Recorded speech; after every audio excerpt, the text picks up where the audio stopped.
Hello everyone, welcome to another lecture. आज हम cholinergic antagonist जैसे हम पढ़े थे, ठीक है। तो इसमें आज हम स्पेसिफिक ड्रग्स पढ़ेंगे, ठीक है, जो स्पेसिफिकली जाके कोलिनर्जिक एक्टिविटी को ब्लॉक करे स्पेसिफिक सिस्टम्स में, ठीक है। और क्लिनिकली किस तरह से वो यूज़ होते हैं आज हम इसे देखेंगे, ठीक है।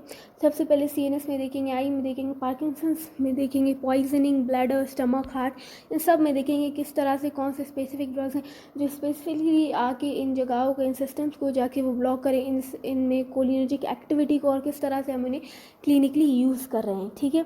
सबसे पहले सीएनएस में, ठीक है। सीएनएस में जो ड्रग है वो है स्कोपोलामीन, ठीक है। स्कोपोलामीन को हम सीएनएस में मतलब उसका इफेक्ट है, ठीक है। वो क्या करता है, ये जाता है, इफेक्ट करता है सीटीजी एरिया को, ठीक है, ब्रेन में। स्कोपोलामीन है क्या है, खुद ये एक टर्शरी अमाइन है, ठीक है। इसीलिए ये क्या कर रहा है, ब्लड ब्रेन बैरियर को पास करके ये सीएनएस में जा रहा है, ठीक है। थोड़ा सा ज़्यादा इसका ड्यूरेशन ऑफ एक्शन है, बाकी ये सेम टू सेम किस तरह है, एट्रोपिन की तरह ही है, ठीक है। ये क्या करता है, इफ़ेक्ट करता है सीटीजी एरिया को हमारे ब्रेन में, ठीक है। इनहिबिट करता है सीटीजी एरिया को, जो कि इन्वॉल्व होता है ट्रिगर करने में नोज़िया को इन मोशन सिकनेस, ठीक है। इनहिबिट करता है सीटीजी एरिया को, जिसकी वजह से मोशन सिकनेस नहीं होता, ठीक है। स्कोपोलामीन इसीलिए यूज़ होता है ट्रीट करने के लिए मोशन सिकनेस को, ठीक है, ट्रांसडर्मल पैच के फॉर्म में।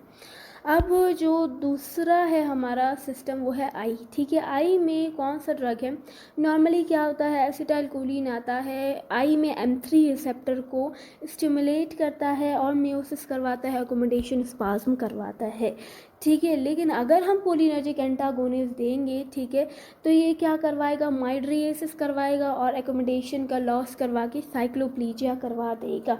माइड्रिएसिस जो कि यूज़ होगा इंट्राक्यूलर सर्जरीज में, जिसे हम करवाते हैं, ठीक है, ड्यूरिंग इंट्राक्यूलर सर्जरीज, और साइक्लोप्लीजिया हेल्प्स इन फंडोस्कोपी, ठीक है।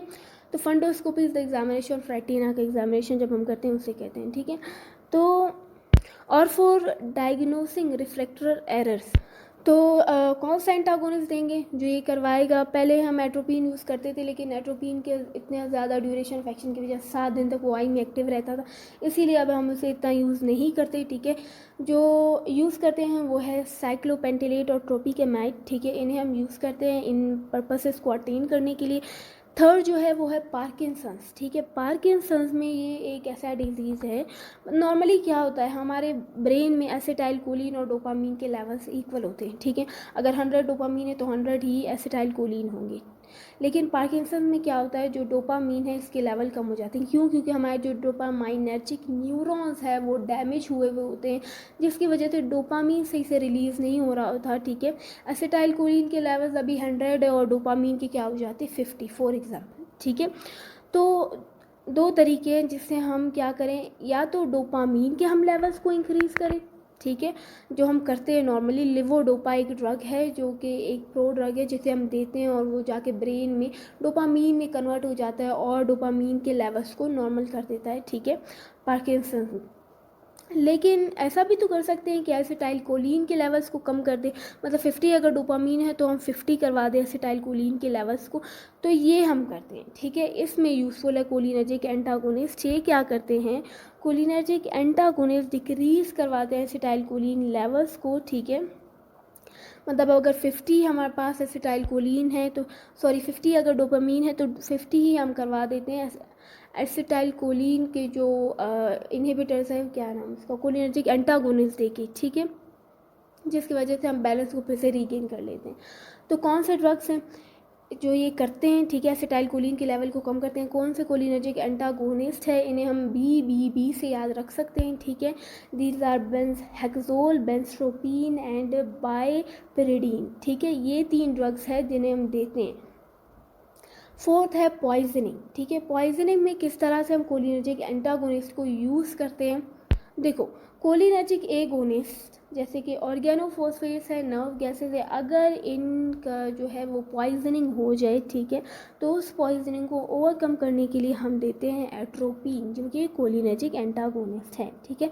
लेकिन देखो, लेकिन अगर क्वेश्चन इस तरह से आया हुआ है कि एट्रोपिन के पॉइजनिंग को हम किस तरह से, मतलब हम रिवर्स कर सकते हैं, तो उसका आंसर एट्रोपिन ही नहीं होगा, ज़ाहिर। देखो, पॉइजनिंग का नाम सुन के ये नहीं हो कि आप लोग बस एट्रोपिन ही लगा दो। एट्रोपिन हम किसकी पॉइजनिंग में देंगे, कोलिनर्जिक एगोनिस्ट की पॉइजनिंग में देंगे। लेकिन कोलिनर्जिक एंटागोनिस्ट एट्रोपिन की जब पॉइजनिंग हो जाएगी, मतलब एट्रोपा बेलोडोना से निकला हुआ जो एट्रोपिन है उसकी अगर पॉइजनिंग हो जाएगी तो हम कोलिनर्जिक एगोनिस्ट देंगे, ठीक है। फॉर एग्जांपल फाइसोस्टिग्मीन, हाँ फाइसोस्टिग्मीन देते हैं वैसे भी। और atropine is also use in poisoning of mushroom, ठीक है। अब जो फिफ्थ है वो है ब्लैडर। ब्लैडर पे क्या कैसे क्लिनिकली हम कोलिनर्जिक एंटागोनिस्ट को हम यूज़ कर रहे हैं। देखो ब्लैडर में कौन सा रिसेप्टर होता है, M3 रिसेप्टर होता है। नॉर्मली क्या होता है, एसिटाइल कोलिन आता है M3 को स्टिमुलेट करवा के डिट्रूसर मसल को contract, sphincters relax and urination, है ना, यही होता है। लेकिन अगर हम कोलिनर्जिक एंटागोनिस्ट देंगे, ठीक है, तो क्या होगा, यूरिनरी रिटेंशन हो जाएगी, ठीक है। लेकिन ये क्यों देंगे हम, ठीक है, ये उस केस में देंगे जब फ्रिक्वेंट यूरिनेशन हो रही हो, ठीक है, मतलब बहुत ज़्यादा यूरिनेशन हो रही है उस केस में देंगे। ओवर रिएक्टिव ब्लैडर हो गया, या तो यूरिनरी इनकॉन्टीनेंस, मतलब अनइंटेंशनल पासिंग ऑफ यूरिन, ठीक है, यूरिनरी इनकॉन्टीनेंस हो जाए, अनइंटेंशनल पासिंग ऑफ यूरिन, तब हम देंगे ऐसे कोलिनर्जिक एंटागोनिस्ट जो इस नॉर्मल जो कोलिनर्जिक एक्टिविटी है जिसकी वजह से हमें प्रॉब्लम हो रही है, फ्रिक्वेंट यूरिनेशन हो रही है जो कि बहुत ज़्यादा हुई हुई है, ठीक है, कोलिनर्जिक एक्टिविटी, उसको ब्लॉक करने के लिए हम कोलिनर्जिक एंटागोनिस्ट देंगे जो कि कोलिनर्जिक एक एक्टिविटी को डिक्रीज़ करेगी, सही है। और जो है हम थोड़ा जो हमें चाहिए क्लिनिकली जो यूज़ चाहिए, जो मतलब जो पर्पस चाहिए वो हम अटेन कर लेंगे। तो कौन से कोलिनर्जिक एंटागोनिस्ट है जो हम देंगे यूरिनरी रिटेंशन करवाने के लिए या इस फ्रिक्वेंट यूरिनेशन को कम करवाने के लिए, वो होंगे सोलिफिनेसिन, ऑक्सीब्यूट। इसको हम किस तरह से याद रख सकते हैं, ये इसे हम याद रख सकते हैं सॉफ्ट ब्लैडर से, ठीक है, SOFT, सॉफ्ट, बी ब्लैडर, ठीक है, ब्लैडर से इसे हम याद रख सकते हैं, ठीक है। सोलिफिनेसिन फ्रॉम मतलब S से सोलिफिनेसिन, O से ऑक्सीब्यूटिनिन, F से फीसोटेरोडीन और T से टॉलटेरोडीन। और ब्लैडर के बाद आएगा डेरिफिनेसिन, ठीक है, ब्लैडर डेरिफिनेसिन, इन्हें हम देंगे। ये क्या करवाएगा, ये इनहिबिट करेगा M3 रिसेप्टर को, जिसकी वजह से कॉन्ट्रैक्शन नहीं होगी, ठीक है, एंड उसके बाद यूरिनेशन भी नहीं होगी। But there is a problem, ठीक है, यूरिनरी रिटेंशन जो ऑलरेडी वो पेशेंट्स, ठीक है, फॉर एग्जांपल जिन्हें मतलब ऑलरेडी यूरिनरी रिटेंशन है, उन पेशेंट को हम नहीं देंगे, ठीक है, या वो पेशेंट जिन्हें प्रोस्टैटिक हाइपरप्लेसिया, बेनिश प्रोस्टैटिक हाइपरप्लेसिया है ना, BPH, उनमें ये कॉन्ट्रा इंडिकेटेड है, जो कि ज़्यादातर ये एक ऐसा डिजीज़ जो ज़्यादातर मेल्स में होता है, ठीक है। तो इसमें जो हमारे प्रोस्टेट ग्लैंड्स हैं उनकी इनलार्जमेंट हुई होती है, ठीक है, जिसकी वजह से यूरिनरी रिटेंशन हुआ होता है। तो उन पेशेंट में ये क्या है, ये कॉन्ट्रा इंडिकेटेड है ये ड्रग्स। अब जो 6 है वो है स्टमक, ठीक है। स्टमक में क्या है, स्टमक में हमारे पास M1 रिसेप्टर होता है, नॉर्मली एसिटाइल कोलिन आता है M1 रिसेप्टर को स्टिमुलेट करवा के मोटेलिटी को इंक्रीज़ करवाता है, ठीक है। लेकिन अगर स्पाज़मोडिक पेशेंट है, ठीक है, जिसकी मोटेलिटी बहुत ज़्यादा इन्हांस है, तो उस को हम ओवरकम करने के लिए हम क्या देते हैं, हम कोलिनर्जिक एंटागोनिस्ट देते हैं, क्योंकि नॉर्मल कोलिनर्जिक एक्टिविटी क्या है, इंक्रीज़ करना मोटेलिटी को, तो इसीलिए हम क्या करते हैं, उसे इनहिबिट करवाते हैं बाय गिविंग कोलिनर्जिक एंटागोनिस्ट, ठीक है, M1 रिसेप्टर को जाके इनहिबिट करते हैं, ठीक है। कौन से ड्रग्स होंगे, पायरेनज़ेपाइन, ठीक है, और टेलेनज़ेपाइन इसमें इसके एग्जांपल्स हैं। ये जाए की मोटिलिटी को डिक्रीज़ करने के लिए, और इसके अलावा पेप्टिक अल्सर में भी यूज़फुल है। क्या करते हैं, डिक्रीज़ करवाते हैं M1 रिसेप्टर को इनहिबिट करके, ठीक है, ये डिक्रीज़ करवाते हैं, मोटेलिटी को भी डिक्रीज़ करवाते हैं, और इसके अलावा जो सिक्रेशंस हैं उन्हें भी ये डिक्रीज़ करवाते हैं। हार्ट में इनका यूज़ है, ठीक है।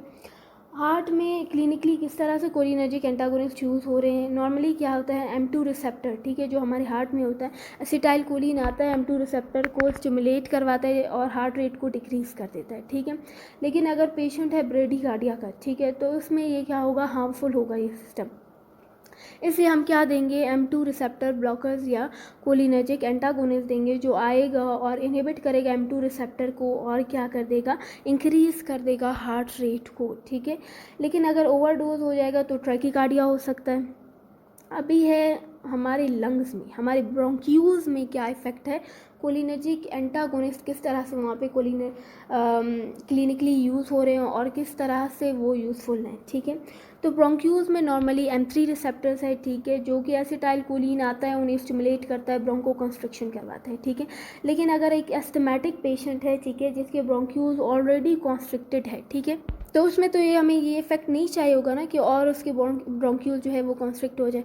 इसीलिए हम क्या देंगे, कोलिनर्जिक एंटागोनिस्ट देंगे, जो आएगा और M3 रिसेप्टर को इनहिबिट करेगा और क्या करवा देगा, ब्रोंको डायलेशन करवा देगा और रिवर्स करेगा एस्थमेटिक अटैक को एस्थमेटिक पेशेंट के, ठीक है।